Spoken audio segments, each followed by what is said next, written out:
The Research Institute for Tropical Medicine, otherwise known as RITM, as a whole will be a whole body under the CDC.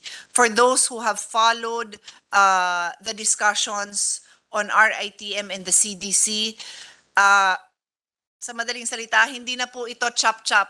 Take note that the majority floor leader is smiling, is grinning. Hindi na po ito macha-chop-chop as was originally presented to us.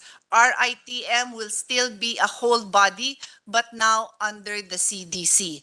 So instead of its various divisions being absorbed, RITM as a whole, I repeat, as a whole, will be under the CDC. And RITM, dear colleagues, will now be referred to as the Philippine Research Institute of Medicine. Why?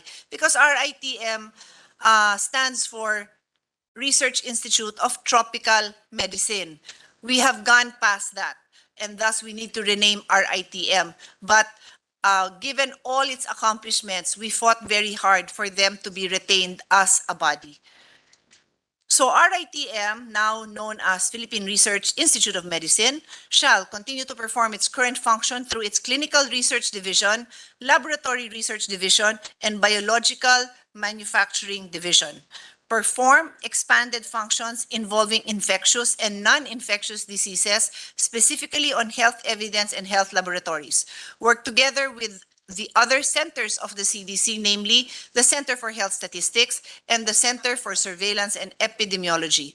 Through this measure, we aim to adopt a framework that fosters a whole of system, whole of government, and whole of society approach that would streamline science-based decision-making and policy-making, especially during public health emergencies. The function of RITM and the other centers were also harmonized with the existing offices and units within the DOH. Mr. President, globally, nations are scrambling for solutions to end the pandemic and defeat the virus. But COVID is not the only health threat out there.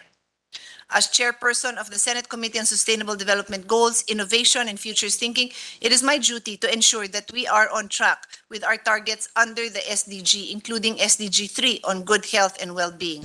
One of the targets under SDG 3 is to strengthen the capacity of all countries, in particular developing countries, for early warning, risk reduction, and management of national and global health risks. This is SDG 3.D.